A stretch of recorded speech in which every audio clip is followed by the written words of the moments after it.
Okay. Y'all give me like Okay. 2 minutes. Y'all entertain everybody for like 2 minutes. Okay. Oh, Hi, Rhett. that's- How you doing? Oh.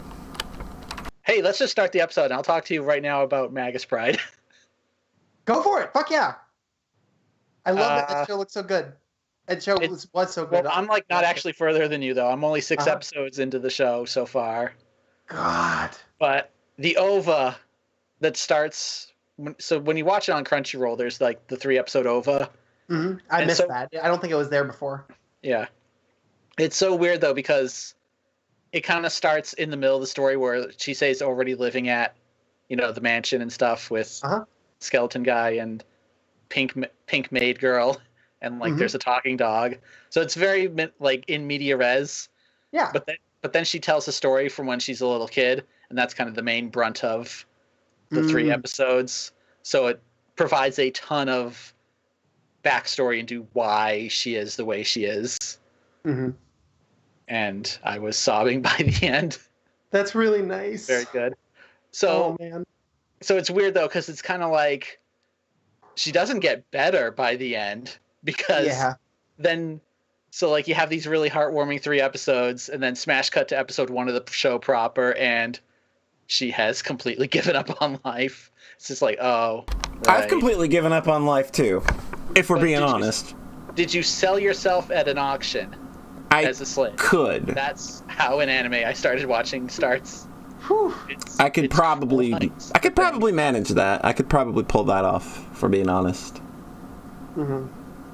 Oh my god, that show made me very invested very quickly, and I really liked it. And I told you to be really excited about the 2-parter, Yeah. the Kitty Cat 2-parter. Happy episode 75, everybody. Welcome. Hi, Polly. We're gonna sell everybody at an auction and apparently lose the will to live. I missed the first half of that because I was gone, but I did my second interjected thing while you were gone. I interjected myself in a manner that I feel was both professional and comedically timed well. Absolutely. Yep. So we're doing this one live on the old Twitch. And for those that are listening to this after the fact, I want you to hop on over to tinkerloon.com and check out Rock Glumber's Ply Top Shell. It's a plywood shell that you can put something like a Raspberry Pi in, and it'll get your own little cute laptop. It's a really cool idea. Interesting. Cool. Something he and his wife have been working on for about 2 years. Damn. Cool. And it's a really cool project. Definitely go check it out. If you're in the chat right now, we've got the link there at the bottom. And if you're listening after the fact, once again, TINKLE. No, wait. No, it's not Tinkle. It's not Tinkle. It's not peeing. It's it's tinkerloon.com, TINKERLOON.com, and there you'll find information all about the Ply Top Shell and how it's really pretty neat and cool idea. This is the podcast where we talk about things. The money has been wired to your account for that advertisement. Yep. I'm just gonna buy We're talking Moon. about Squarespace. Yeah, yeah, like how do we not have a Squarespace fucking sponsorship yet? Crunchyroll gives you unlimited anime. I feel like that one heard would. the news about Blue Apron? I feel like Crunchyroll would be just completely wasted on us because we have nothing to do with anime. Nah, True. not at all. Couponbug.com. Crunchyroll. Okay. To my immediate virtual right, he is the internet's toilet bowl. It's Rhett. That's not a good. That's probably not a good thing to be. I probably should have thought about that one. I probably should have. I think we're keeping that one moving forward, actually. Yeah, I think that'll just be your. No. First multi-episode intro. I'm not Reddit. I didn't really think that one out before I said it. I just opened my mouth and it flew That's out. everything on this show now. Basically, yeah. Basically. How you doing, Rhett? Are you ready to do a live podcast? Like, I don't know. It's been so long since we did an episode of the Sockscast. Yeah, I know. Like, It's been like 5 years, I think. Something like that. Like, yeah. Yeah. It's weird that we actually this is were. actually only the second episode. I think. Yeah. We did one like 5 years ago, and then we're like, okay, see you in 2 weeks, and then, shit happens. It's kind of weird that we actually ended up with an episode being 2 weeks apart. Because that's not going to be a regular thing anymore. No. Don't expect this to be a regular happening. It just kind of, things lined up really well. Yeah. So this is like a fucking bonus for you. Hell yeah. Yeah, I'm doing great because we had a nor'easter this week and we lost the power for a couple days, and there's another one on Tuesday. Oh, fantastic. You sound very enthused. Yeah. Gonna lose power again. Fantastic. Like, they already showed a map that's like likely outage area, and it's just like the entire state. It's good. Cool. Can't even just run to your dad's place this time. It's just nope. Fucking everybody. Everybody's literally going to die. Is this the area where everybody's going to die, no questions asked? It's a snowstorm, not a nuke. Come on. Yeah. I consider them to be on par. Though I would welcome a nuke over... I would welcome nuclear winter over winter.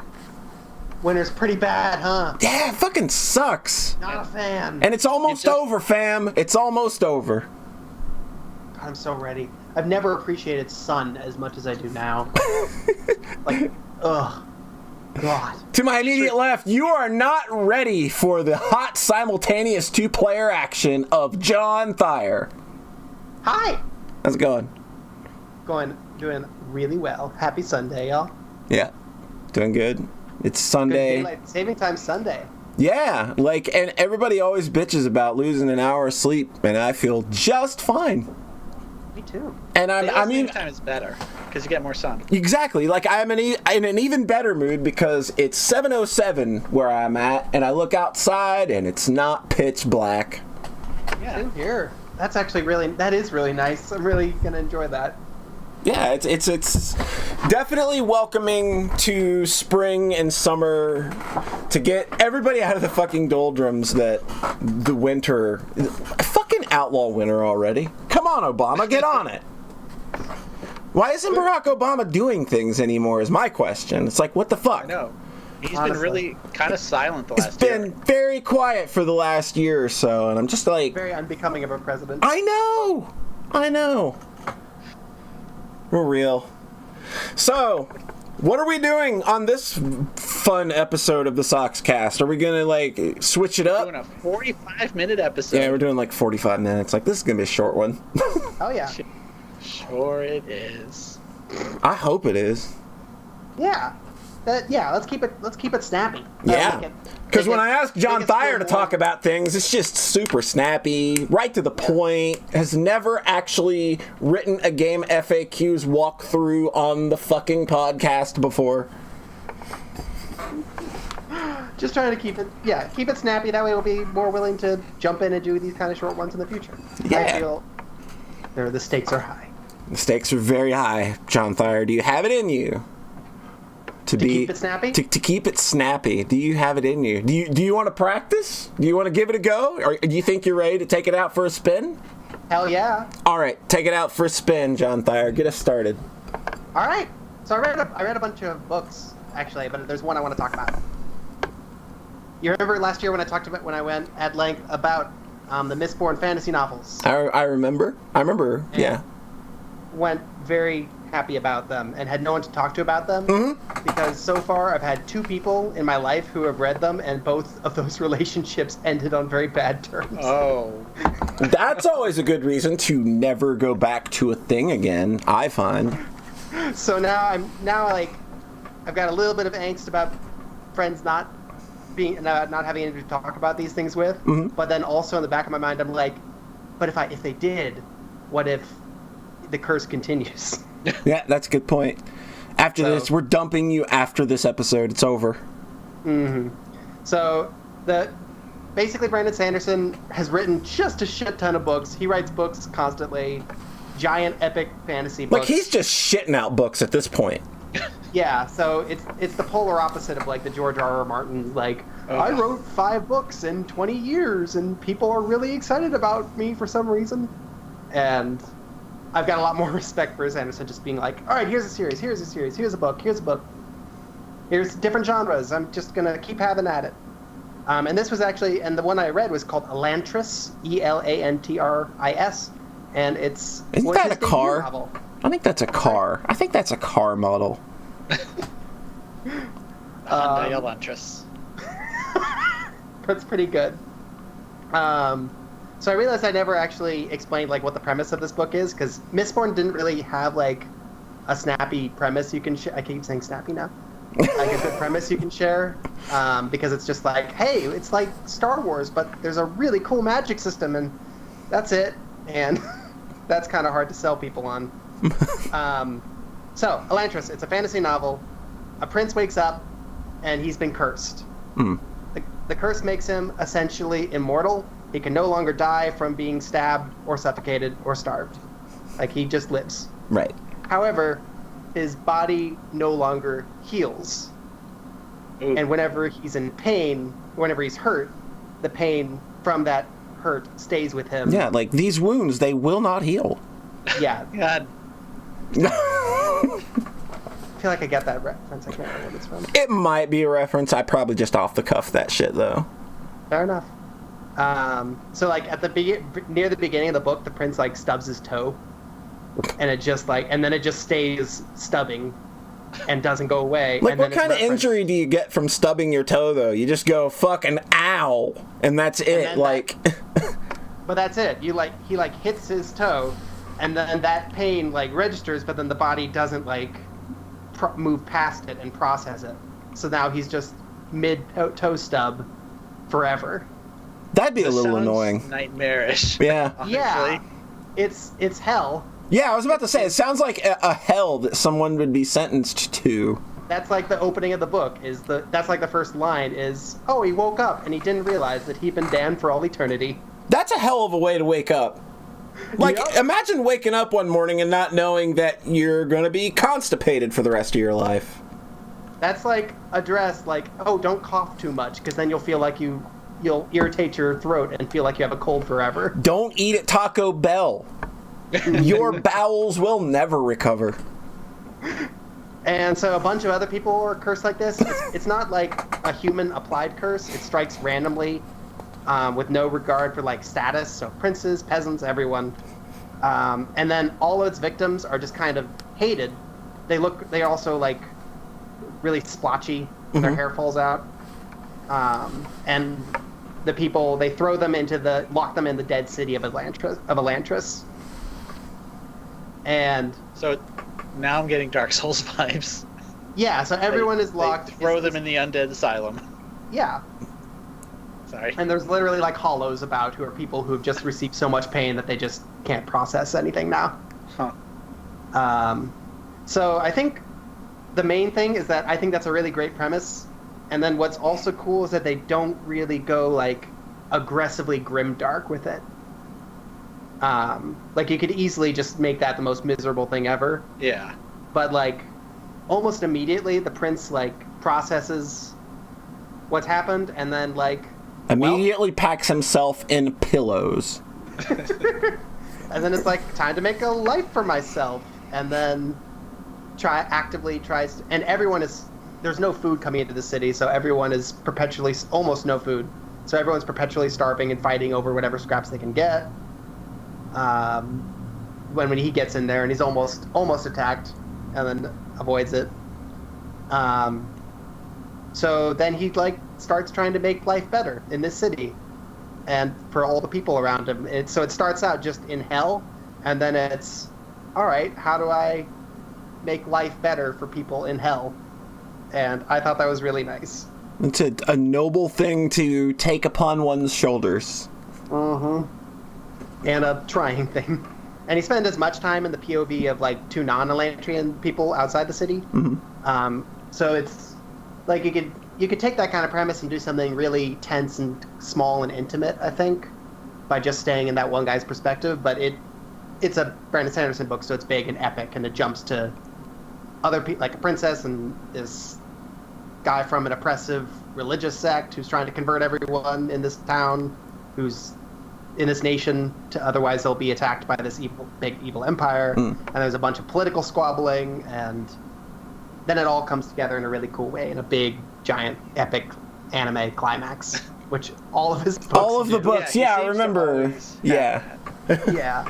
Which, as far as things to ruts to wear yourself into, like, that's a pretty good one. I'm interested in seeing what his later books do, since I basically read his first 4 books. Yeah. And now he's got like 20 others or something. So I'm excited about that. That's a lot of material to immerse yourself in. No, I'm not gonna like dive into all of it. I'm just, it's like every. I know how you consume media. You're going to dive into all of them. You're going to dive into all of them. You're not fucking fooling anybody. Well, that's when I dive into them. Like, I read this. This is like a giant 600-700 page book, but I read in like 4 days. So that's kind of how I've experienced all of it. Is that when I'm in it, I'm deep in it, and then I pull out and then wait for several months that I don't. Just a great way to word that. Just a great way to word that. Yeah, just pull out and then wait. You pull out. I just don't want to blow my load all at once, basically. That's not really a That's not really a double entendre. That's just an entendre. Yeah.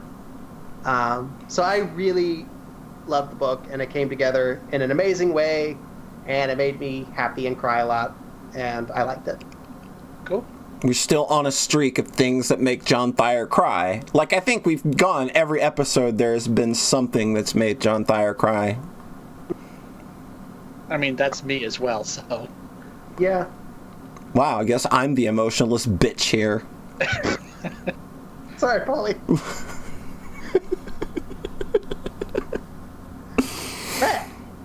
You can't have only just read a book. What else did you do? Oh, sure. I had one other thing I wanted to talk about. Go for it.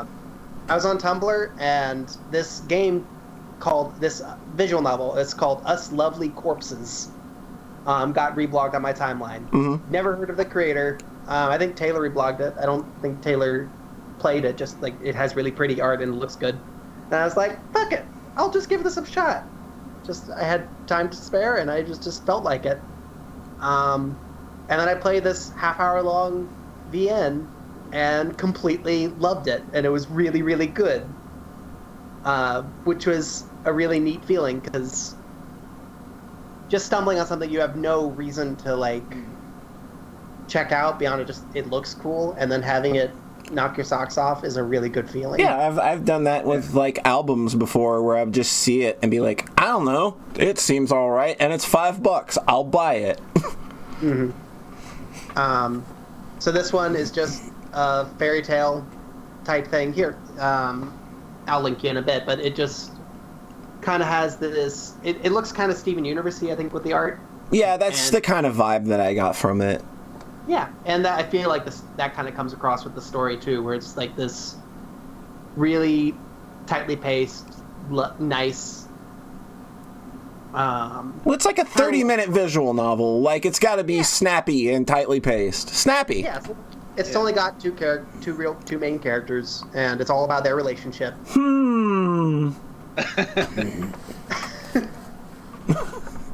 And one of them's a witch who's there to help this other girl deal with her curse, basically. And there's maybe gay love story elements that are very nice, and so it's your ZZT game remade in. Basically, that's the kind of the vibe that I was getting from. It's absolutely that, only like better, and it also deals a lot with depression, basically. That's a lot for 30 minutes. Yeah, and it just nails it. Like, that's cool. Like, it's really cool to see something like this that just kind of has this short, good story, and then just executes it just as well as possible. Like, I've had a handful of things where I completely loved the story and what they were going for, but then when it came time to, like, nail a specific moment, they'd flounder a bit just in, like, the execution. Like, the idea of it would be perfect, but then it wouldn't quite stick the landing in the way I wanted. And this just wasn't that. It just completely made me happy, and I got Anna to play it, and they loved it. Yeah, I'm going to play it. Like, I saw you tweeting about it for the last 24 hours nonstop. Yeah. Every fucking minute. So, yeah, I had planned on playing it before we got here today, but I was busy most of the day doing other things. So, yeah, I'm definitely going to check it out. And Chelsea wants to know if ZZ Top invented ZZT. No, that was Tim Sweeney. Actually, ZZT invented ZZ Top. It was ZZ Tim Sweeney. That sounds about right. Same company that went on to make Gears of War. Boy, there's a little bit of a disconnect there. Very elaborate ZZT game. It's amazing. Yeah. Actually, yeah, same engine. It's amazing what you can do when you just, like, make the header of your file is 3D equals yes. Like, whoa! Who fucking knew? It's just like when you go to put out any game that has multiplayer in it, and it may be couch co-op, the person just forgot to put is online equals yes. They just forgot to put that in the file. Lazy fucking developers. I mean, I don't know why every developer just doesn't put playable on Nintendo Switch equals yes. Yeah, like... Come on. It's that easy. God. Did you see the Momodora author being like, I tried to put it in Game Maker Studio 2 and it was hard. Oh. God, because that's going to be on Switch now. Yay. Yeah, as is Undertale. Undertale is going to be on the Switch now. And, yeah. Eventually. And Game Maker 2 is going to be on Switch now, which, that's a weird thing. Does that mean the actual game maker? Yeah, it's actual Game Maker, I guess. Weird. Well, I mean, it has, like... if they... You could do touchscreen keyboard on it. Yeah, you could do touchscreen keyboard, but, like, you can make a lot of stuff with its drag and drop interface. You don't have to really pull out the guts with GMT if you don't want to. Yeah, that makes sense. Game Maker made it before Mario Maker. Damn. Yeah, that's pretty wild. The one thing I was worried about with this Us Lovely Corpses was that they lean... Like, the metaphor is really straightforward, and I could see that being kind of, like, off-putting to some people. Like, I kind of dug the clarity of it, but, wait, it's very straightforward, and I could see some people feeling like it's on the nose, but then, so I watched Anna play it, like, kind of wondering, was this just me? But then they were like, nope, I completely loved it. So... What's up with people not liking things if they're too on the nose about something? It seems a little pretentious when you want everything to be some deep metaphorical thing when sometimes a thing just means a thing. Yeah, and this is that, and I feel like that's it. They execute it really well. So, and there's still a couple moments that really just totally surprised me in the way they needed to. So, Listening Garden is pointing out in the chat that Nintendo had a patent go through for a keyboard for the Switch just before the video went live so I would definitely say that, you know, you're going to be... PSO is coming to Switch. Yep. Because, you know, this keyboard No. Boom. Nailed it. We'll just get our friend... We'll just get our friend to make another adapter. That's all we have to do. Makes sense. All right, I think that's it for me. Right. Rhett! Oh, that was unusually quick. I know. 14 minutes. 14 minutes for a John Thayer topic. I'm fucking bowled over here. 2 topics. 2? How did that happen? 2 things. Wow, yeah. Fucking shit. You're on the clock, Rhett. Okay, I was going to ask John about Toho, but... Oh, go ahead. We'll do Toho. We'll talk Toho. What about Toho? No, I did not beat UFO. It's very hard. UFO's fucking relentless. I can't play UFO at all. I think UFO is like the last visible game. Maybe 10 Desires isn't that bad, but like at some point, Zune added like fire bullets that blend into each other. Yeah. This sucks. I don't remember if those are in UFO or not. I don't think so. I mean, they have the fire it looks like the same as the fire from Great Fairy Wars, which I think is fine. And subterranean animism. I'm talking about though, actually. Like, there's Moku fire, and then there's, like, kind of bloom fire. Yeah, bloom fire that actually has a sort of bloomish effect on it. Yeah. Yeah. They blur into... But like the latest game has such bad visibility at some parts. Oh, yeah. I rage quit the newest Toho game because I was just like, this literally is not fucking viewable. I saw a lot of people bitching about the last boss because the last boss cycles through all the seasons. Oh no. So it's just like a green background with green bullets or something. Oh no. Like zero regard to visibility. Yeah. This is why those the cave games always have like neon pink bullets. There's no ambiguity. Yeah. Yep. But- Or you can play Battle Gear again. Everything's gray. Oh god, yeah. But I really love UFO. It's a good final Toho game. I think so, love too. UFO. I just wish I could play it, but I can't because the visibility. There's just a lot going on in that game that I can't keep track of. It's just trying to, because your eyes are drawn up to the UFOs when you Yeah. Yeah, and that's then what it you're- is. And then you can't look down when at the bullets that are coming at you, and that's it. It's See, I think you. Oh look, UFO Chelsea has a wrong opinion in chat. She says that UFO is the best Toho when it's actually subterranean animism. Huh, weird. Terrible Night, weird. Oh wow, Rhett. Huh, you're wrong as well. Weird. What is up with all of my friends having the worst opinions fucking ever? I think those three make a solid top three. I'll give you I don't that. think those are. Yeah, I don't think those are worst opinions. Yeah. I'd probably put Perfect Cherry Blossom up there. I got a lot of the same vibes with UFO as that, so they kind of came together in a neat way for me. I think the thing complement about each other. the visibility in UFO is that in like the kind of the newer games, like you can be looking right at your character and the bullets are blended with the background so much that you'll just not see what hits you. Whereas in UFO, like it's deliberately trying to get you to look away from your character and look at the Yeah, UFOs. you have to. If you're going to utilize the UFO system at all, you cannot be looking at your character. So it's not so much as visibility as it is intentionally distracting. It's like the Wii U of look at the gamepad now, look at the screen. You know? Yeah. See, I don't like. See, Adamine brings up a point in chat, and that they like the challenge of distinguishing between UFOs and bullets. I don't because I have one eye, Yeah. and that's not very fun. Yep, that's very fair. God. And you need those extra lives because everything is Yeah. really fucking hard.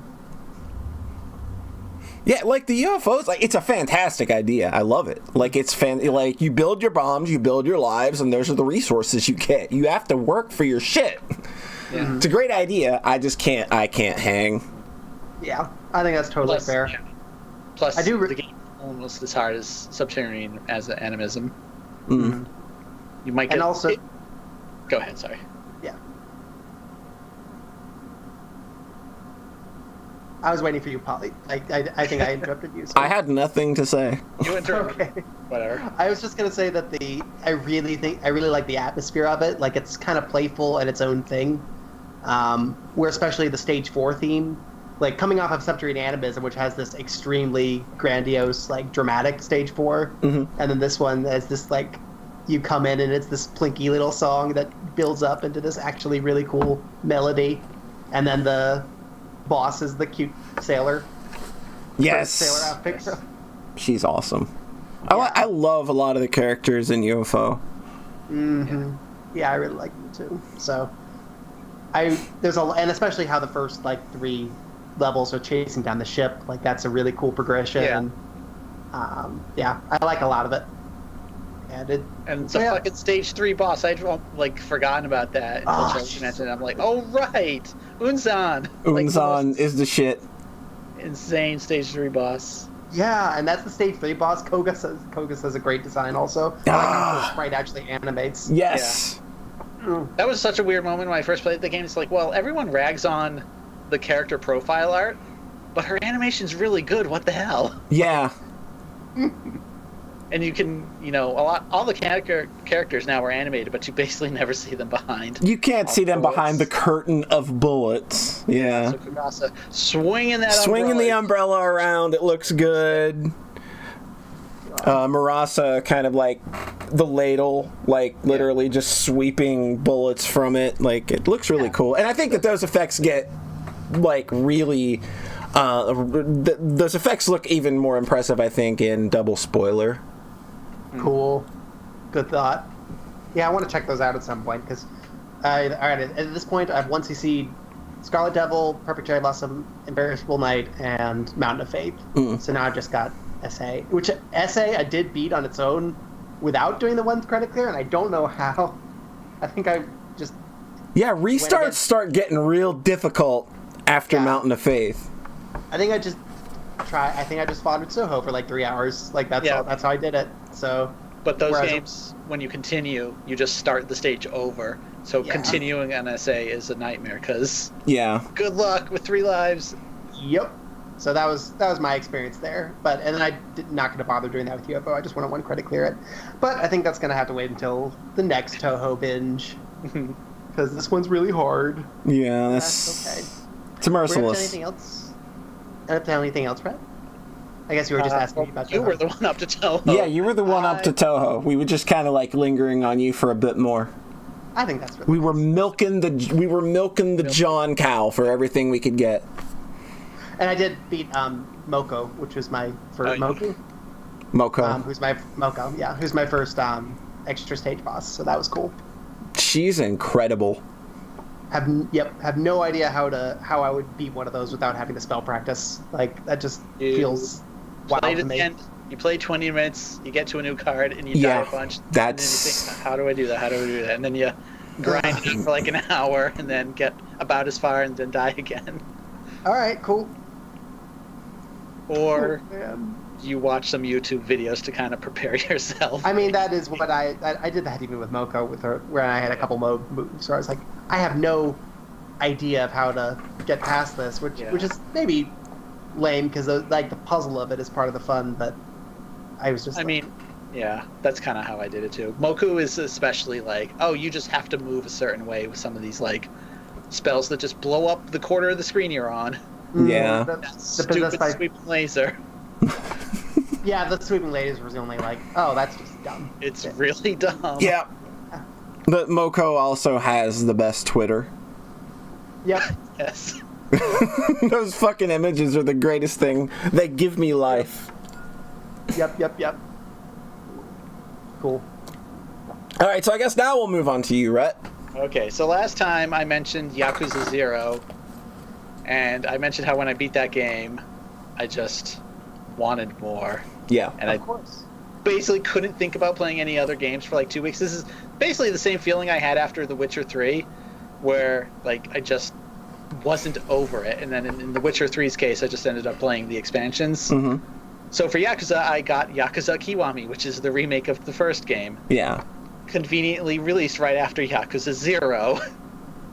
And it uses the same engine and all, so it feels very good to play, 60 FPS, the same battle system and all.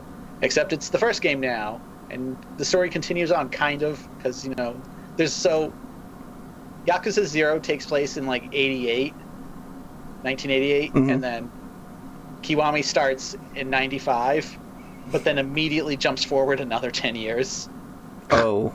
So it's like, it's 2005 now. There has been a jump here. Yeah, that's... It's kind of wild going into, like, the arcades, and it's like, there's Sonic the Hedgehog art here. But it's like, it's modern Sonic already, and like, there's Cream the Rabbit. Oh, no. My entire childhood, basically. Like, we skipped from, like, playing Outrun to, like, PS2 gen, literally. We skipped the good stuff. Yeah. Except Sonic Adventure. Nobody likes that. Yeah. Oh, of course. Unfortunately, like, there's no actual arcade games you can play in Kiwami. I'm not sure if they were just being faithful to how Yakuza 1 was originally. Mm-hmm. It's either that or they didn't really want to allocate resources to doing things like that this time around. Or, they could have, at the very least, just kept the same arcade games from 0 in, but because it's the exact same, like, it feels exactly the same to play. Yeah. But that's not a huge deal, because there's other stuff to do. So, there's kind of two sides to this game. There's the open world, and then there's the main story. And I really wanted more open world shit after finishing 0, because I have this thing where once I beat an open world game, I, like, immediately lose interest. Like, any unfinished side missions, any, whatever, hanging around, I'm just like, no, there's no point now, because I beat the main story. Yeah.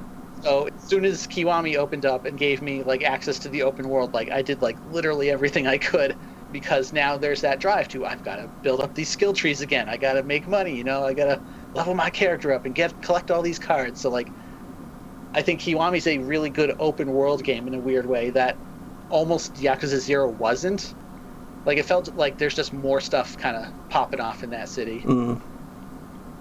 Like, a lot of the side missions are much smaller in scope. Like, they're just things that happen on the spot, basically. Whereas some of the 0 ones, like, get a little long and, like, kind of involved and yeah. And there's definitely a much different tone in the writing in this game, where 0, this main story is super serious, but then the side missions are all kind of goofy. Mm-hmm. And Kiwami is much more, the whole game kind of takes itself seriously, like, which is understandable. Like, they hadn't kind of developed their writing voice in the first game quite yet. Yeah. And they were taking actual input from actual Yakuza members, so you kind of want to play. Plus, it was like the era when GTA was, you know, fucking huge, and they were probably, like, looking at that for inspiration, I would imagine as well. Mm-hmm. So, like, overall, the game is much more serious. What's weird about Kiwami is that they've added a bunch of new stuff in, and, like, all of it is super goofy.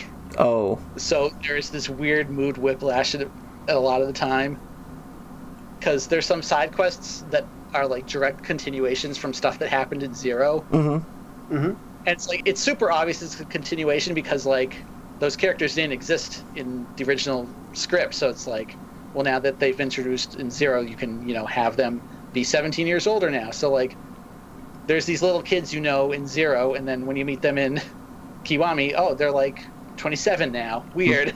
They're adults. So you can follow, like, those little side stories and stuff. But then it's all super goofy. So, kind of like when you have, like, maybe, like, a serious game like Tales of Berseria, and then, like, and by the way, here's, like, a bunch of costumes to turn your entire crew into a mariachi band, and they'll go into cutscenes like that, too. Yeah. It's like, I always just hate goofy shit like that. Mm-hmm. I mean, if you're the one choosing to do that, though, like, whatever. Yeah, I get that, but it's just weird. I don't know. I don't like the weird tonal shift it gives things like that. It's weird in this game. So the weirdest part by far is that in Yakuza 0, you play as 2 characters, Kiryu and Majima. So Majima was in the original Yakuza as a boss in, like, 2 spots, and that's it. So, because he's so popular now, they want to add him into the game as a more prominent character. So they came up with a system called Majima Everywhere. Oh. Where he can attack you, like, on the street at any time. Like, but it's so strange the way they handle it. So it's like, he can jump into a fight and just, like, become another enemy you're fighting.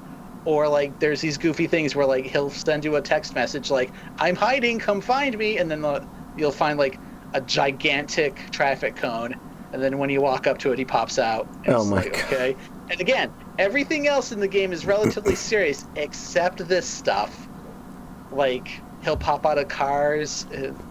It's like, he went bowling with me at one point, like, and then I'm sure you can, like, take him on karaoke and stuff. I didn't quite finish all of it. Mm-hmm. So it's super weird that, like, you have this, like, kind of frenemy relationship with him where he's, like, trying to make you stronger by beating the shit out of him, basically. And it's also super weird that they, like, completely triple down on the fact that it's weird that they never actually met in 0. Oh, so they just kind of acknowledge it and roll with that as a joke? No, they don't. Oh. So in the 95 section at this very start of the game, like, he's in a cutscene there, and they just already know each other by this point. They never acknowledge the fact that all this shit in Yakuza 0 happened, and they just happened to never meet in that game. I don't know why they did it. So then... it's like, if it's a fucking remake, just take the dive and change... Oh, it's so weird. They should have just had one cool moment where they teamed up in Yakuza 0 and then moved on from there. So, like, the fact that not only does Kiwami add him in a bunch of places. Like, they triple down on it, him being like this frenemy, like, oh, he fights you all the time, but he's doing it for good reasons to make you stronger. Like, you know, like, they just make it even more awkward than it would have been. Yeah, this is definitely... Yeah. It's just, that would kind of pull me out of it a bit. Mm-hmm. But I really enjoyed that stuff, so it didn't bother me too much. What's super weird, though, is when it gets to the points where Majima appears as a boss in the regular main story. Oh. He kind of is a different character in that stuff as well, where all of a sudden he's a lot more threatening and like, oh, I'm going to fucking cut you, like, gangster, you know, don't fuck with this guy. Crazy. Wow. It's so strange. Like, oh, God. It's such, like, decisions like that fucking wreck my mind. Okay, you want to know, this is the best one, though. So the first time you fight him as a boss in the story, I think he gets stabbed in the stomach at the end and, you know, has to be obviously rushed to the fucking hospital. Yeah. Mm-hmm. So the second time you fight him in the story, he's got bandages on his stomach. Which in the original game made total sense because those were the only times you saw him between those events. Mm-hmm. So, but in Kiwami, since you're fighting him a shitload between those events, they like super blatantly add in this new event where he calls you and you get in a cab and then the cab takes you to the docks and you have another battle with him. And then he gets shot in the stomach and like falls in the water. So he gets shot in the stomach, and Kiryu basically goes, not my problem, and fucking leaves. What the fuck? And it goes back to the main story, where he's got bandages on his stomach, and you fight him as a regular boss. It's so bizarre. There's just like no thinking here about how to make any of this work. It sounds just like 3 or 4 people throwing shit at a wall and it's just all going to stick together. It'll just be real smelly. I'm probably making it sound way worse than it is, but when I realized that that's what they had done, like they had to make a new reason for him to be banished in the second fight, like it is kind of weirdly like... It's janky as fuck. It's really goofy, but I think because... so many of the later Yakuza games are really goofy, like all the ones I've played would have stuff like this in it, so it's not that mood breaking, but it's like in the terms of the first game it's pretty fucking strange. Yeah, like that. So I would probably hate Kiwami. I mean, like just knowing that kind of shit, or that they didn't put in the effort to just kind of like, yes, go ahead and retcon your own chronology because it's already a remake anyway. Who fucking cares? And I think that it gives the remake more fucking value. I get that. Yeah, I definitely get that. It's strange, like because it's so obvious, but I still like the game. I think the thing is that I liked it more as an open world game towards the start, and then by the end, it's like the main story kind of the weaker element this time. Whereas in the other games, like that was always what was pushing me through it. But the main story in this one, and obviously it's very faithful to the original game. It's a lot of like, oh, this character has information you want, but they want you to do a favor. Yeah. So like, there's like 3 sections in the game where it's just like, I don't even kind of remember why I'm doing this favor for this guy, but okay. And like 2 of them are in a row. So it's like the story just kind of stops for long stretches of time.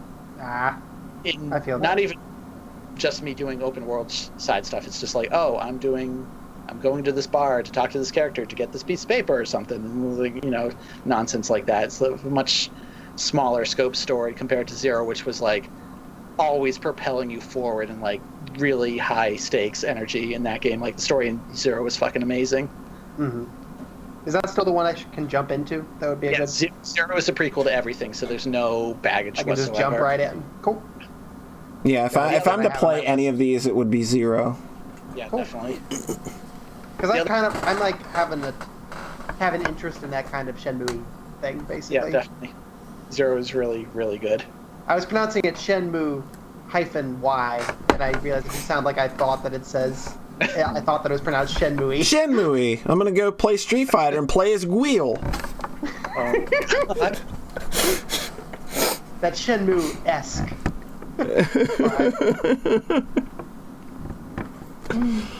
So one cool thing I think though between Zero and Kiwami is that since Zero knew which characters would survive into Kiwami, like it was able to give characters that didn't get a ton of time in that, like some time in the spotlight. Because basically, Kiwami kills a bunch of characters right at the start. So, like, they were basically never characters until Zero came out and gave them, like, oh, well, but here's what they were like 17 years ago, you know? Alright. Like, almost everybody that survives Zero doesn't survive Kiwami. It's kind of nuts. It's like, oh, okay. I That's guess weird. Don't have, because I think in general the stories of the games are super self-contained. Oh, yeah. Like, so Zero to Kiwami probably has the most through-line characters, but then not afterwards. That's, yeah. It's kind of funny seeing What character a that, like, fucking weird series, man. but it's cool though, because like it was. I think what's cool about it is that not knowing that and just playing Zero first. Yeah, and then, like, obviously. These characters, it had way more weight when people started getting offed in in Kiwami. I'm just like, holy shit! This was like a major character in Zero, and they fucking offed him before he even had a line of dialogue in Kiwami. Like, I never saw that coming. Yeah, like that's like if you don't know the series, like shit like that is really cool. Yeah, that was a lot of shocking reveals and stuff happened in Kiwami that had more weight because of Zero. Mm-hmm. I will say though, like, oh yeah, the bosses in Kiwami are kind of garbage. I've heard they are exceptionally ass. I do believe it was quoted on my Twitter as. Was that from me? No, not from you. It was from somebody else really? playing it, and I just thought them as well. yeah, I saw it. Exceptionally ass. Yeah. It's only a couple, but there's two bosses, one of them being the second to last boss, that have guns.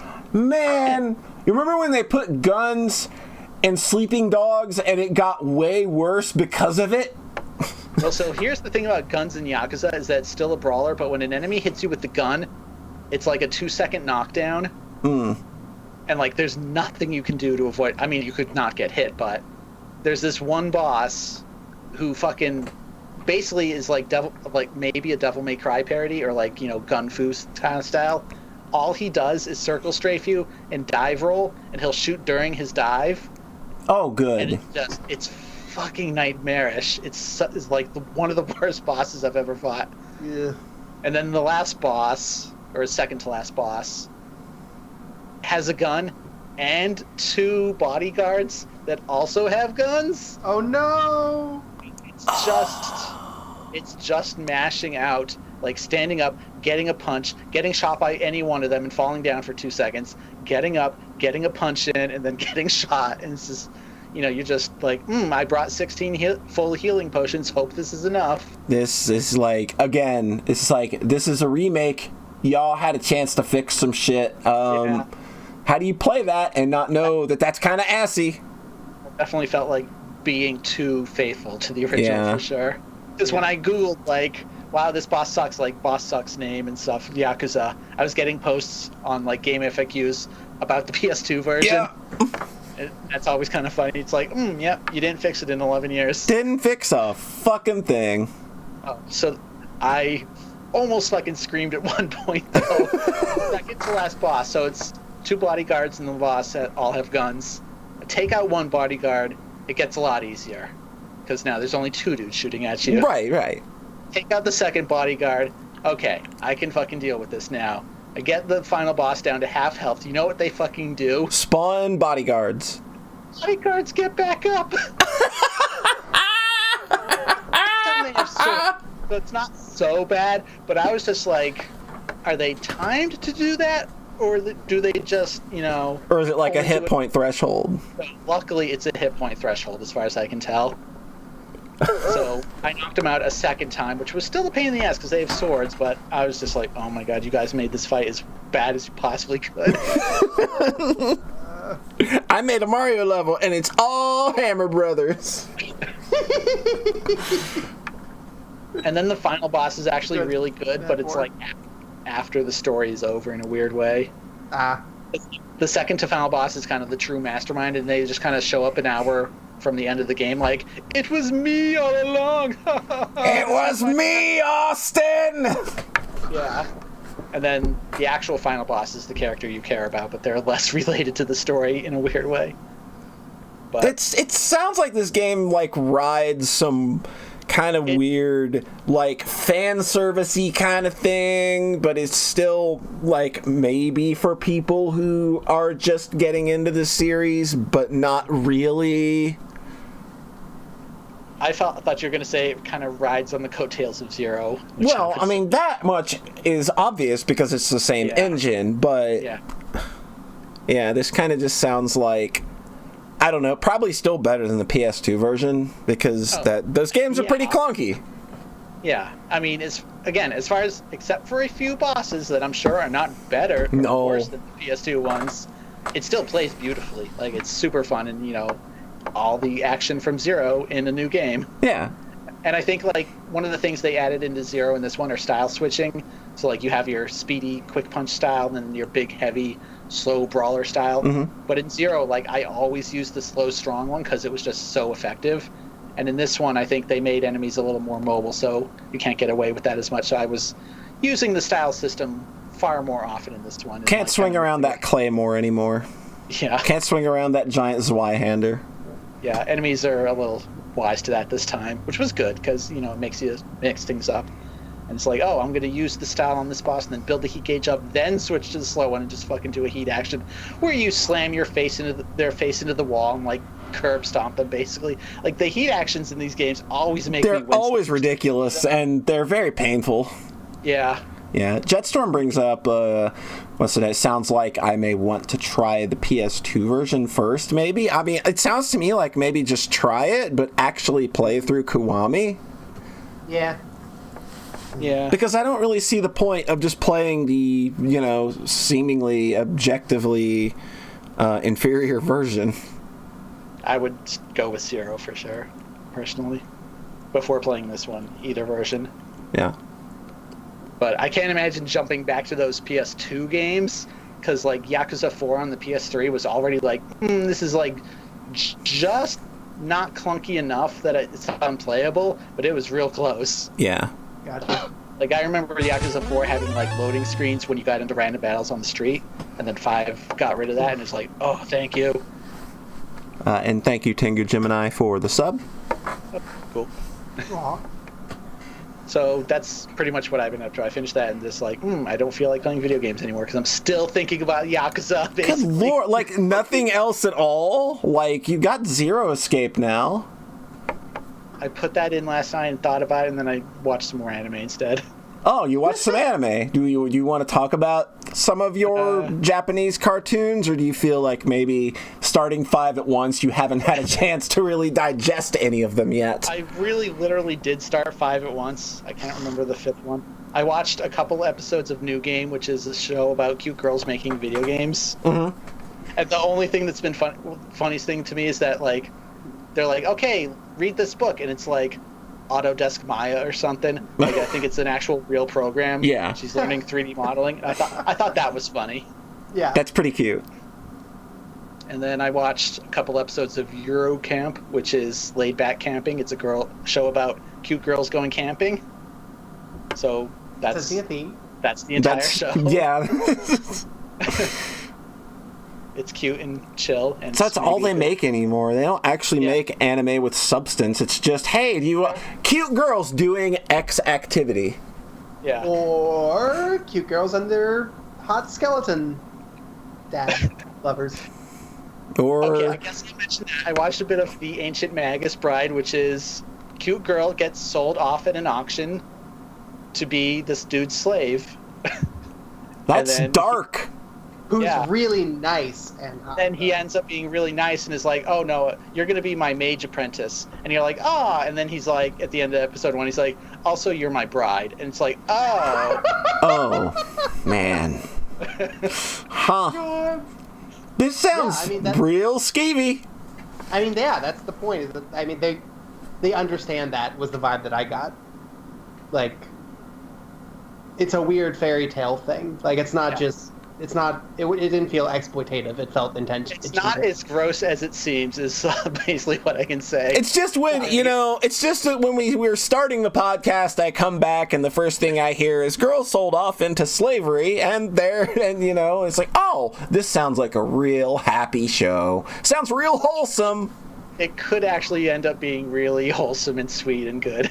Like, I legitimately thought this would be classified as shoujo. I found the love of my life by being sold off at an auction.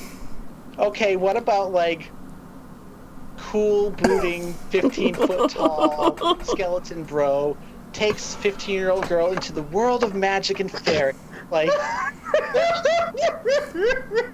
So you're saying he'd give her a bone? Bone? I get I said bone. I mean, as in, like, boning isn't a metaphor for sex. Bone. It's sort of like if Mushishi had a lot of John Horny mixed in. Was kind of my vibe.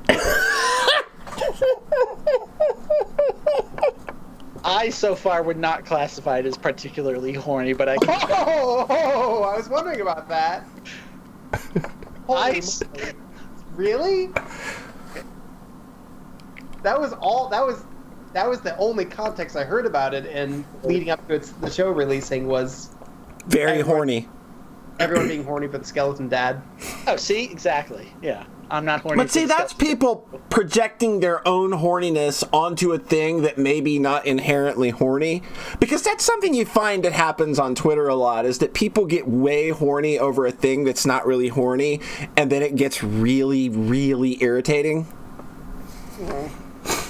I will say the show is called The Ancient Magus's Bride. Like, there is some text there. There's some tension there. Look, if I'm marrying somebody, I'm gonna fuck them, okay? Yeah. She's 15. She knows what she signed up for.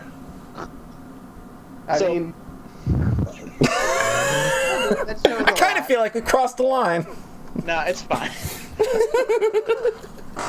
So what's weird about this show is that there's a 3-episode OVA that kind of takes place before the main story, but that John didn't watch because it was released separately. Mm-hmm.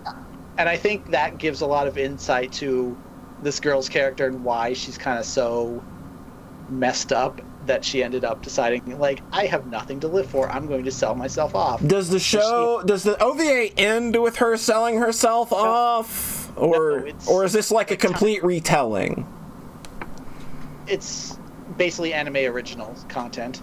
Like, it wasn't actually part of the original manga story, but it was bundled with the manga volumes.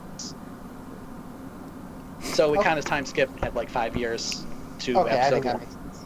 Yeah. Thanks to the internet, Chelsea, yeah, Skeleton Dad, she can't stop thinking about that stupid overused font. That's pretty funny. That's good. She's never gonna play it. She's never gonna play it. I get it. She's never gonna play. Hey, Chelsea, play Undertale. God. There's another 3 years. There's another 3 years. Nice job, Brett. God, I really need to watch more. Is Ancient Magus Bride finished? In like 2 weeks. Yeah, I was about to say that one's still going. Because that story really instantly connected with me in a lot of ways. It's a show that makes magic kind of feel fantastical again. Yeah. Like, something about it is just very wholesome and pure, I guess. Yeah. It's Every time you say this. surrounding the weird. Like, episode 3, she goes to an island and there's dragons and they're all really nice and cool, and then stuff happens and you cry a bunch at the end. Yeah. And you realize, hey, she sold herself off into slavery. And she's somebody's bride against her will. She's 15, by the way. Her life was before that. You'd be like, oh, this is such an improvement for her. I hadn't read. I don't know. But I think the point is that it's a fairy tale, and fairy tales like have those kind of weird. Okay, remember, I haven't actually read this. You know, Saya no Utar. Yes, I do. It's the whole thing where like she sees the world as nightmare or something, or is that a different character? No, that's the main character. Yeah. The MC. The Saya herself is the nightmare. Yeah. Hence why he sees her as normal. There's something similar going on in Magus Bride, basically, where Chisei sees nightmarish demons everywhere, basically, and that's why she's so fucking sad. Yeah. Oof. All right.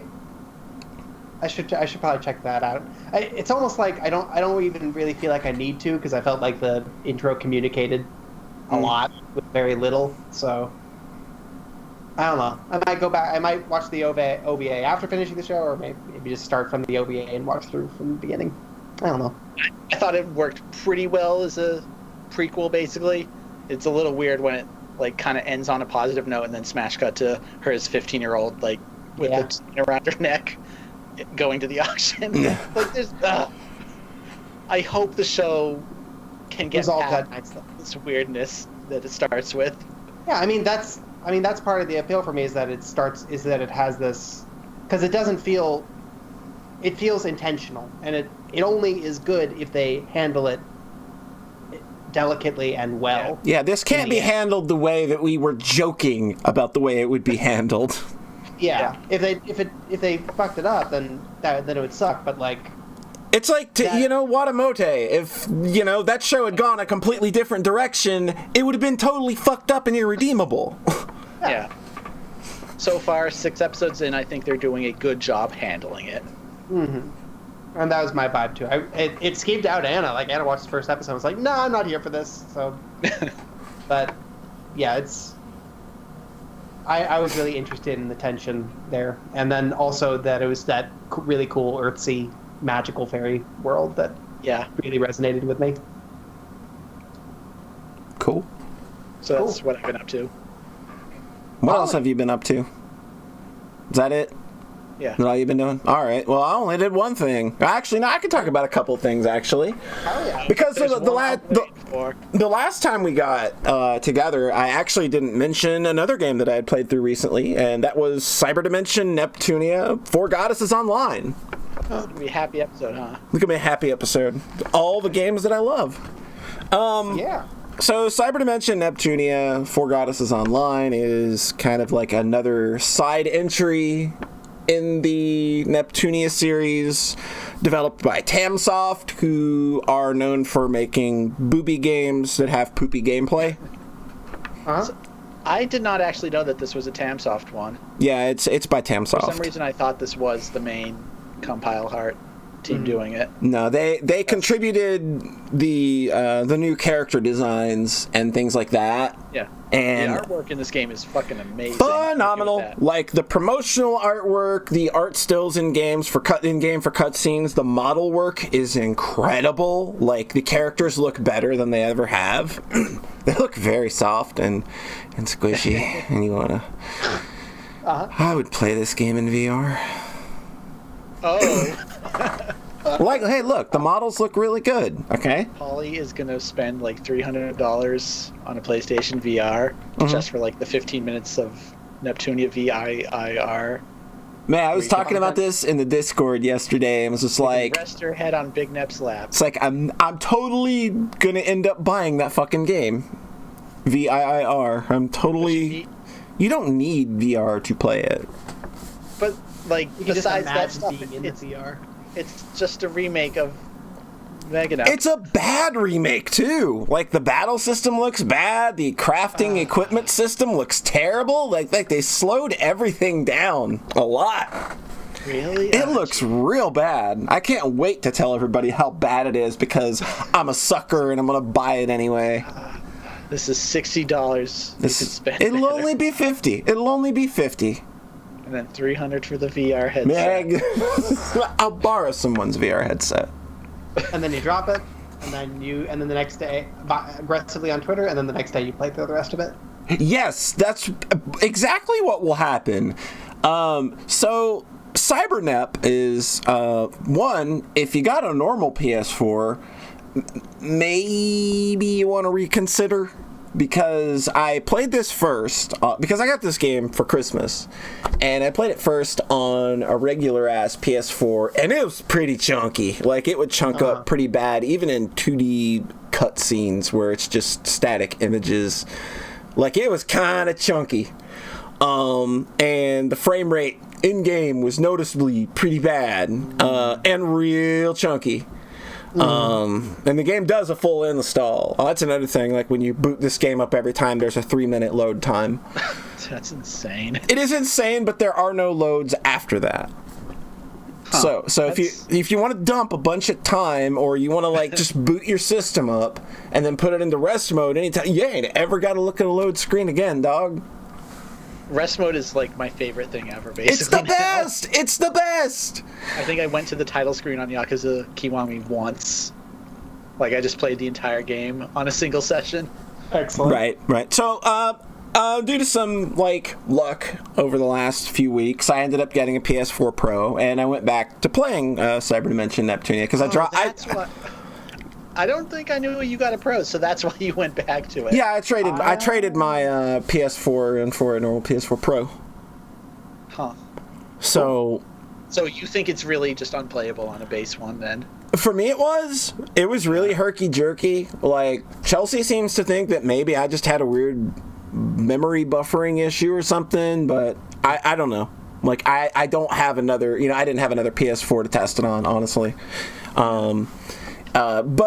Anyway, it's kind of like if you've played Neptunia Action Unleashed or Blonde versus Zombies and stuff. If you've played those, I was kind of hoping it wouldn't be, but it very much is kind of just that again. And the combat just kind of feels very similar, no impact to anything. It's just... Like, for me, like, when I swing a weapon at something, I need there to be sound effects or some, like, light hit stun that kind of makes something feel like it's connecting. And, like, that's been my problem since Action Unleashed, is that when I hit people with these very big things that these goddesses use to hit things with, I want some impact, and there just isn't any. It's just you kind of feel like you're swinging at air. It's the problem that I have with Shantae Half Genie Hero, in that nothing feels like it's making an impact. Like, you're just hitting enemies, but you're not interrupting anything. It's just they keep doing what they're doing, and you're doing what you're doing, and whoever falls first loses. Yeah, it's that a la carte sword thing. Yeah, and this is like as much as I want to give big ups to Idea Factory for, putting out a superb looking game with amazing artwork, a great premise, it's still a funny story. I think they dropped the ball on a lot of really funny jokes, and I think I could have written it funnier than they did. But to give you an idea, there's one cutscene with Neptune, Pishi, and Pishi is at this well that's supposed to grant you wish if you throw in your most valuable thing, right? And throughout the course of the game, Pishi is just throwing random things in, and at the end, she just throws in, like, some dumb coin or something she found, and blah, your wish is granted. This scene is infinitely funnier if she just throws Neptune in the fucking well. Yep. They don't go for that joke! And it's just like... That's what I was waiting for that whole time. They even have a CG earlier in the game of Neptune being soaked in that same well. Weird. And it's just like, how do you miss that? It's because it serves two purposes. One, it's funny. Two, it's fucking cute. Yes. It's adorable that she would throw Neptune in. Oh, yes, and IF and Compa are hella gay in this game. They are fucking hella gay for each other. Like, holy shit. Oh. IF and Compa? Yeah. Like, okay. They're... I misheard you. But, I mean... Hear us? No, it's just you were talking over Polly, so I didn't hear. But, I know which characters are gay. Yeah. Uni and Nepgear. Absolutely gay. They are totally gay. They talk to each other in coded language. This is how gay they are. So they don't want anybody else knowing what they say. Like, they're straight up hella gaying it up. But, I mean, it's just kind of like that same kind of combat that I wasn't a fan of in Neptune Action Unleashed. And, like, it was just kind of like a boring, grinding slog to get through, unfortunately. What about playing as Uni? Is she better? Uni is fun, but it still kind of has that very similar... And there's only, like, 9 enemy types in the game that keep getting recolored. Yeah, it's... Like, if ever there was a definition of a 5 out of 10 game, this is totally it. Like, it's it's totally playable. It's totally fine. It's serviceable and passable. And if you're into Neptunia, you might like it a little more. You might push it to a 6 or a 7 if you really like it. But like, I love Neptunia, and I still just like I won't go back to this. Like, this is like, I experienced it once, and I will just look at the pretty art. Somebody already extracted the models in Source Filmmaker. We're good to go. I feel like every single spin-off right now is straddling that, like, it's a 5 out of 10, like, the most basic average game they could make. Yeah. But if you're a fan, you'll like it a little bit more. Like, they're just not going the extra mile with any of them at all. No. There is big news in Neptunia Land, however, and it's that there is a new Neptune game that has been officially announced as of yesterday that is being worked on by a Western developer. It's 2D animated. And all we know right now is that it is, quote-unquote, the first 2D entry in the Neptunia franchise, and it's going to be for PS4 and PC. That's all we know right now. Wait, I think they actually said Switch. Like, and Switch, that's right. PS4, it's the big four, PC, yeah. PS4, Switch, Xbox One. Yeah. Yeah, I've never heard of the company that is behind it. I can't find anything about them other than them saying that they love RPGs and that they make quality RPGs, but I can't find a single fucking title they've worked on. I think the company itself is new, but the people have worked on something else. I saw something, like, mobile game they'd done. Okay. Like, I think the artwork does kind of have that very, like, super highly polished, but then kind of tweened around look to it, like a mobile game, but could be nice looking. It definitely could be cool. Yeah. And I like the idea, and the fact that they're, approaching a Western developer for, help on a new... is really rad. That's really cool. And I think that definitely shows that there is, like, a significant foothold in the West for this series. Yeah. So that's good. What kind of game it is. We don't seem to even know yet. Like, if it's going to be like a 2D brawler. I saw some people saying, oh, it looks like a Metroidvania. And I'm like, no, I don't think that... I think it's probably going to be something like... well, there's that one game that I don't know the name of that got a remake last year that I don't remember. Fuck! Odin Sphere. All right. Oh. That's what I think it's gonna be. It's gonna be these kind of like round arenas, and you progress story as you compete through those little arenas, and then this, so long as they like zhuzh it up with some Neptunia goodness, like, I think that could work. As long as they make it a 5 out of 10, you will eat up anything. Yeah. So long as it's a game that knows when to call it quits, and that it's run its course, I'll be okay with it probably. Yeah. As long as I'm not having to grind for 15 hours. I bet you could grind a lot in Cybernap, actually. You absolutely can. If you want. How high level did you get? I got my highest level characters are like 90, but I left some of them flagging at around level 40 because I didn't want to use them. Yeah. And nobody gets experience if they're not in the party. I hate that. It's so awful. I fucking hate that. And you're in the middle of a really excellent Segui there. Yeah. Yeah, I was working on a Segui there, and you came in, ripped your pants down, bent the biggest curliest turd you could right on top of it. I thought you were gonna go for the dick joke. No. Doesn't deserve a dick joke this time. Doesn't deserve a dick joke. Punished. That's your punishment. But What were you seguing to? I was seguing. Okay, I was. So I did play another game. I played through it this week. Actually, I played through a new game by Humble Hearts, which you may know as Dean Dodrell, who you may know as having created the very fantastic Dust and Elysian Tale. I just bought that on my phone right before you brought this game up. You brought this game up on Twitter. So Dust and Elysian Tale is on mobile?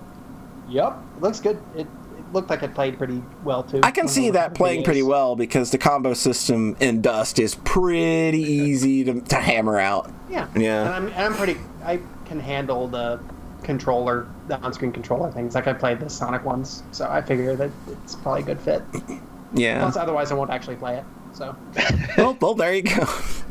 But new game just released. It's been out for a couple of months for the Switch, but it is called Never Stop Sneakin', and it is a kind of an homage to things like Metal Gear Solid 1, where it's definitely got these big chunky PS1 graphics for its cutscenes, and like the characters' mouths don't move, their heads just kind of bobble back and forth when they talk.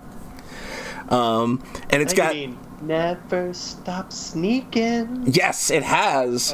Amazing presentation in the video and the audio. It just it's got this crazy story about all of the U.S. presidents have been captured using a time machine, and if the antagonist demands are not met, he's just gonna start shooting them into space because why not?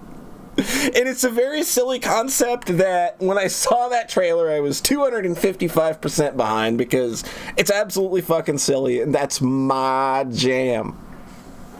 So it is a true to what it's copying. It's a top-down stealth action game that you only play with the analog stick. Like no face buttons are used on this game at all, other than navigating menus. So everything is very context-based, where, you walk up to a computer, you stop in front of it, you'll hack it. If you walk into an enemy's vision cone, if you got a bullet, you'll shoot the enemy. If you walk into 3 enemies' vision cones, you'll shoot 3 of them at once. And it's a very cool setup, so long as you have bullets, of course. So it's like they're kind of an expendable resource that, and then once you get seen and aren't able to defend yourself, then that guard becomes alerted to your presence and starts shooting you, and you start losing health, and yada yada, and you eventually die. So it kind of presents to you this very simple sneaking formula. You've got 3 types of enemies. You got guards, you got turrets, and you got cameras, and that's it. Here's a very simple tool set. Let's go. And then Never Stop Sneaking says, now let's do that for 15 hours without any meaningful evolution of the process whatsoever.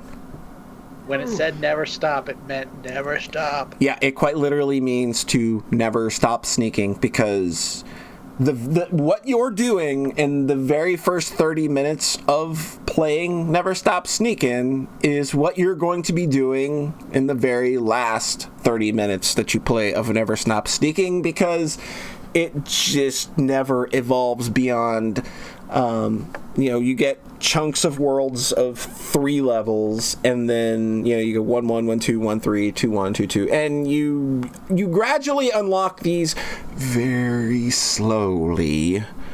Over the course of the game's runtime, I say, you get about, every 3 hours, it sounds, it averages out to, you get another set of levels, which it's all procedurally generated, so they're not really constructed levels or anything. It's just, and there aren't a lot of prefab pieces that these levels are constructed out of, so you kind of learn them very quickly. So what is different in each set? Do you get different bosses at least? No, everything's just randomly generated. What? So there is nothing unique about anything other than that it's different wallpaper. What? Because, like, in Binding of Isaac, obviously, there's different bases in the basement that there are in the depths or there are in, the womb. Yeah. So this just has the same bosses can show up on any floor. Yeah, it's just, and you can get to yeah. And, like, the bosses, like they make a big deal out of all the bosses in the trailer, but, like, the Vice President Helicopter, who is a helicopter, which is great. And you think, man, I can't wait to play this game where they have all sorts of really funny story beats where I get to meet fucking Vice President Helicopter. It's just, no, you go and there's a helicopter and it's named Vice President Helicopter. All right. And, like, 80% of the bosses are literally just East style. Run up to them when their vision cone isn't on you and you hit them. And a couple of them are context-based where, like, with the helicopter, like, randomly at some point throughout the battle, like, a bazooka will drop in and you run over, grab the bazooka, stand still, and you'll shoot the bazooka. And... yeah, that's kind of the extent of the gameplay. So you do all of this, you do these sneaking missions, and it's kind of like Rogue Legacy, where every time you sneak into enemy territory, it's just considered a different run. And during each run, you can unlock new perks, which you'll find randomly throughout the base. Think of them as just kind of like end-of-the-level perks that you get, but you don't get them at the end of the level. You just find them at the end of the level. So it's kind of like Downwell, where every run is different. You're going to get different perks every time. And all of this feeds back into a currency known as ESP, which stands for espionage. And you use that to expand a base for some reason, because you need somewhere to put points, I guess. Make the numbers get bigger, Polly. Yeah, that's what video games are. It's not even make the numbers get bigger, though. It's just make the base get bigger. Make the base, make the base that does nothing functionally at all for you get bigger. The base is just like... it is a thing that's there to serve as your gate of progress. It's just like you don't have enough ESP to unlock this next thing that's not going to do anything for you when you get it. But it's a point of progress, so you have to do it anyway. And it's a game you kind of just spend a lot of time grinding your face against the same stages. And there's... again, I kind of want to emphasize... besides the bosses, there's 3 enemy types. Yeah. There's the guards, the turrets, and the cameras. Guards walk around, and the only difference is on higher levels, they move faster, so their patrol routes just seem longer. Cameras, they sweep back and forth, and they just move faster. Turrets just spin around at intervals, clockwise or counterclockwise, and they'll just go faster. And that's... Does my game have more enemy types? Does Kikai have more enemy types? I believe... I think Kikai has 4, so yes. Yeah, I think it does. But Kikai is a 15-minute video game. That's what I'm thinking. I just realized I was going about that completely the wrong way. Never Stop Sneakin' is a 15-hour video game that never changes at all. And... of course, like I mentioned before, it's got this great story that unfolds. Like, you get maybe one cutscene every hour and a half that you're grinding out all of these things that do nothing for you. So that's what the base is unlocking, right? Basically, is more story progression. Basically, yeah. That's kind of all it is. And there's a lot of base to unlock if you saw my video. I've seen your video, and that base scrolls for a while. Yeah, there's a lot of things to unlock. I think that there are at the very least 50 things to unlock for your base that, again, do nothing for you at all. Some of them add different, like, things that you can randomly find while you're out sneaking, but... again, that's not very rewarding. And then there are 30 character skins and 27 weapon skins. These do nothing for you to change the gameplay at all. They are all merely cosmetic. So if Remember you how in Hotline Miami every mask had a different effect? yeah, That was cool. Yeah. You could mix them up and be like, oh, this is really good on this level. yeah. See, I thought for a while, like for like the first hour, oh, there will be different agents that I can unlock. This will be cool because it will put an interesting spin on the gameplay. Oh no, wait, it doesn't at all. And for some reason, a lot of them are just the bosses, and it's like that looks very. He plays the helicopter. No, there is a helicopter that you can play as though. Okay. It's not the big one though. You can't. Yeah, but you do. I can't remember if it's called Vice President Helicopter Skin or not, but you do have a helicopter skin that you can play as. Okay. So now it's all totally worth it.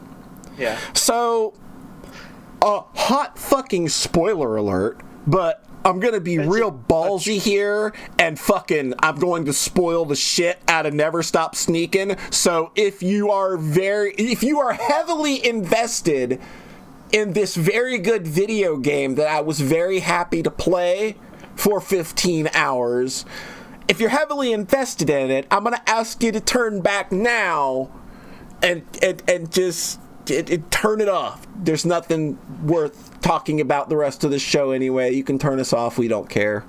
This is a true spoiler because you will not find this on YouTube because no one else has ever beaten this game. Me and Devin Mack are the only two people that have beaten this game, and you cannot convince me otherwise because as soon as I voiced my concerns about this video game that is 15 hours, he immediately messaged me on Discord, and we talked about it for a bit, and it was enlightening to say the least.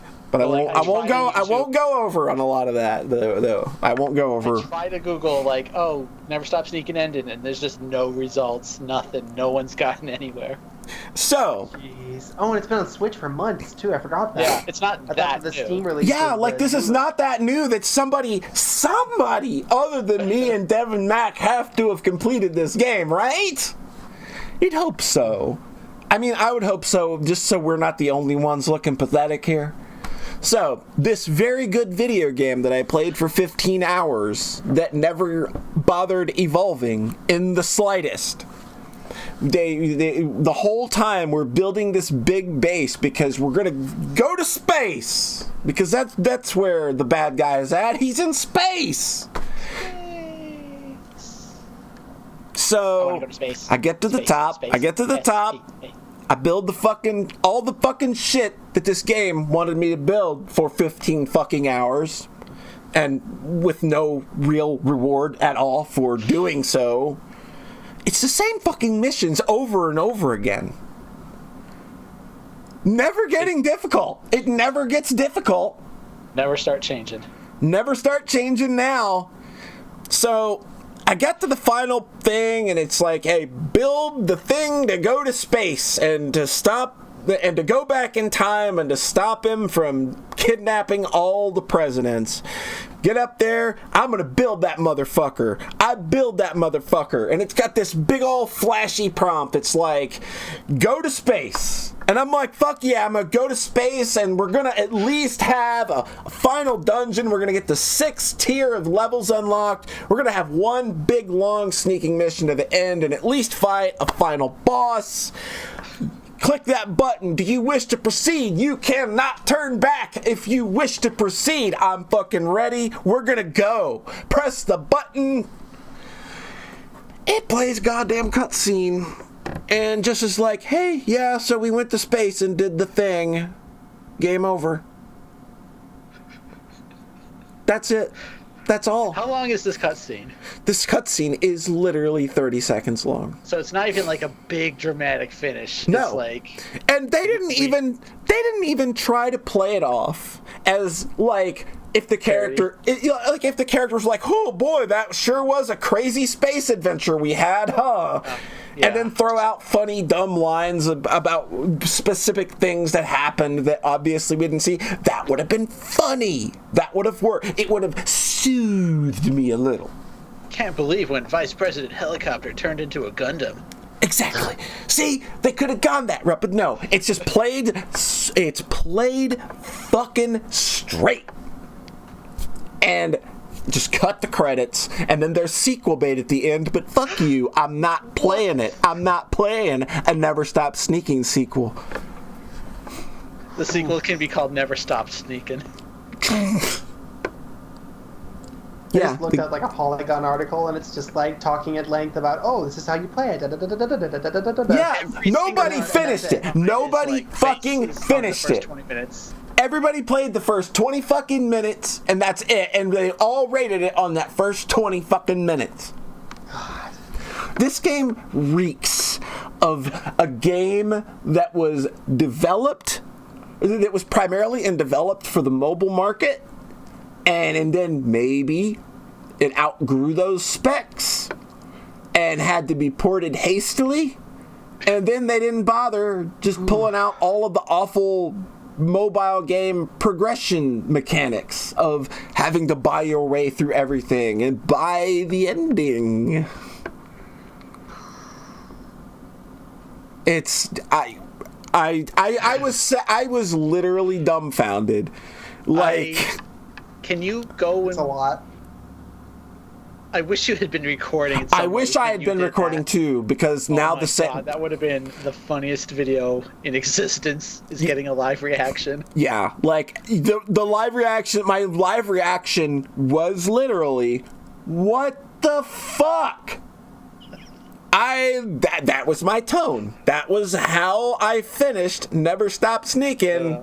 Was I pressed the button. I got a 30-second cutscene and credits. And there's a new game plus in this game. It has the fucking audacity to have a new game plus and nothing changes. You just build the fucking tower again. But you start over, you maintain your end of mission multiplier, and you just keep going. Nothing changes. I thought maybe the initial difficulty it lifted it up now because we beat the game. No, it's still the same fucking boring game that it was in hour 1 and hour 16. Do you still, in New Game Plus, do you just start with only World 1 again? Yes. You start with World 1 again, only now you've got like all of your unlocked perks, and which make the game stupidly easy, and all of the skins.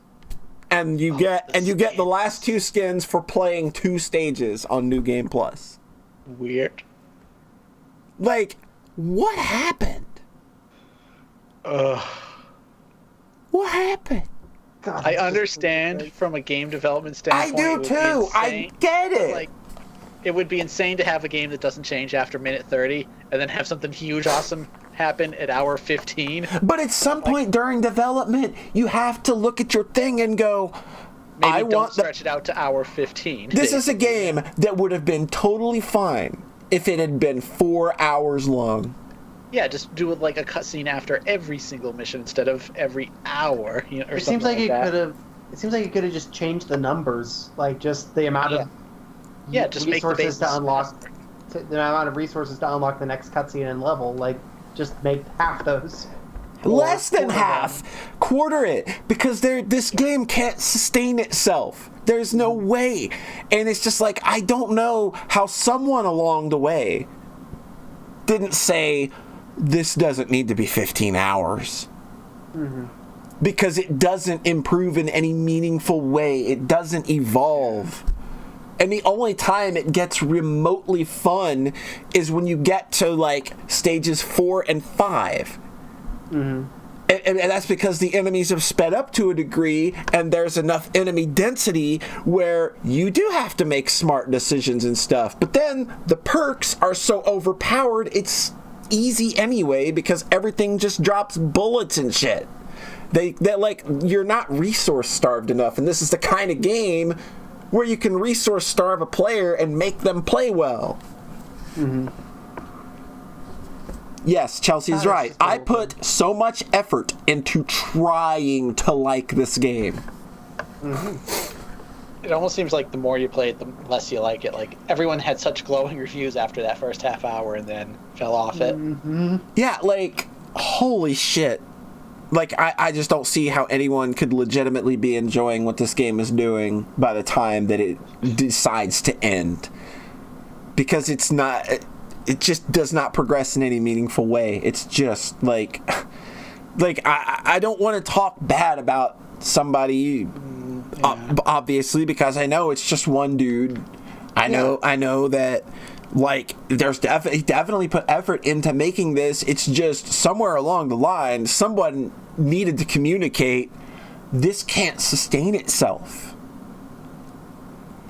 Like, maybe as a phone game over time, it would make more sense, but, like, as a console game or PC, like... It doesn't work. It should have just been short and sweet, basically, instead. Yeah. Yeah. I mean, I would have hated this on phones, like, and I'm the phone game person here, so... Yeah. Ugh. It just kind of sounds like time waster. Like, Yeah. you just do a mission and hold the D-pad or whatever, this virtual analog stick and run around, smack some dudes. Yeah. But by like hour 4, this was a podcast game for me. Yeah. Mm-hmm. Because, like, even the glowing reviews I saw, like, of that first half hour were already like, this seems like a game you play in short bursts. Kind of like a phone game. Like, I remember starting out playing it thinking this was so good. I was like, oh, this is so neat. There's a lot of potential here for these very simple mechanics of just using the analog stick. There's so much smart shit you could do. I know it's smart because I've had the idea before, and I'm very smart. Okay? I personally feel like remaking this game now using Flash or something. We found your first game maker project. I can do more than 3 enemy types. There's You have done more than that. Yeah, But I've done way more than 3 enemy types in Hunters. Like, I was playing this, right? And, like, I get to the end of the first hour, and I'm like, this is really cool, man. I can't wait to see what it's doing. And then I get to hour 3, and that's when it suddenly hits me. It's like, oh, you're not doing anything different, are you? Oh, no. Oh, no. Like the second area? Yeah. Probably. Yeah, that's like the second area. Like, oh, this isn't going to change at all. And then you see the same bosses showing up. There it is. Chelsea's got you covered. Never stop hunting.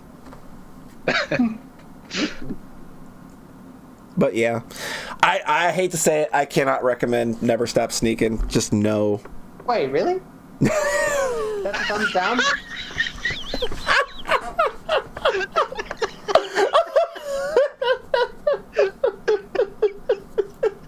It was good. Woo! Comedic timing on fucking point. That was very good. Thank you. Holy shit, we're geniuses.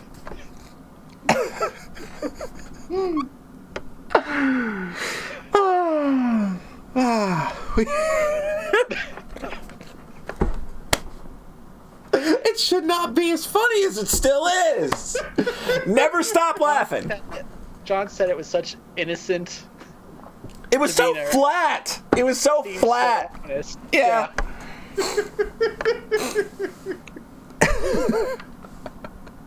Thank you for knowing it was a joke and not just assuming that I wasn't paying attention. See, I normally would have gone for the former. But yeah, it's just, I'm just really bummed out because I see the potential of what this game could have been and how amazing it could have been as a very quick 4-hour, like, easily recommendable experience. And like, I would recommend it as much as I do Dust, but that, like, it's just nah. So, like, in a 4-hour version, like, you'd be getting cutscenes way faster, and I think that would probably keep people entertained enough, and then you'd be getting to the harder levels much faster. Yeah. Like, so... And then it'd probably soften the blow a bit of the lousy, the non-climax. Because there are, like, hard end game levels, it's just that there's no space. Yeah, no space. No space. There's literally no space. There's no final boss fight. There's no final nothing. That's hard. How is there not a final boss, though? Like, I know. Like, how is there... Crazy. It's like, I don't even need a final set of stages. Just at least give me a final boss. Anything. Just, like, anything that would be a climax. Just do the 5 levels again, but with a space background. Yeah, they put a space background in the last set of stages. But just make it stars. Yes. And then just like make a Guildenstern boss fight. That's all you have to do. Make him run around and do the same thing other bosses do. I don't care. But it's just the fact that nothing's there. If there was a reskin of a boss as the last boss, that'd be pretty bad too. It would be bad, but it would soften the blow a bit. And you could riff on it if you wanted. Like, the game could have easily riffed on this. Yeah. And they didn't. They just chose to go super straight with it. That's the weirdest part, when the whole game is such an obvious tongue-in-cheek parody. To play that off straight is weird. Yeah. Yeah, it's ugh. What a video game. I'm glad that like my next two gaming conquests are Final Fantasy 15 and Cuphead. Cool. I like Final Fantasy. So Cuphead is high on your list to play? I owe you that one. You owe me. I owe you that one, and you even waited till it was a recording too. I hate you so much. All right, so I guess if that's everything, Yeah. I guess we're gonna go ahead That's been tight. and get out of y'all's hair. We know it was a short one, but it was, hey, we got it in 2 weeks after the last one, so if we can get them done like this, like have fewer things to talk about, but be able to do them a little more often, we'll try. But again, I can't promise any kind of schedule with this dumb We still podcast. actually ended up like talking about 2 or 3 things each. Yeah, but I think that it worked. Snappy. It works out. It's snappy. Snappy. I've got a couple things I want to plug. I'm just going to put the link to that Us Lovely Corpses game in the chat. And I'm also going to post a link to a friend's Kickstarter in the chat. All right. The Imperishable Memories game. It's the one that looks like Project A3 but in Unity. Yeah. Okay, look up. Look. What's the name of the game again? Imperishable Memories. Look up Imperishable Memories Kickstarter. Go give that a look if you're into shooters and feels and all that fun stuff.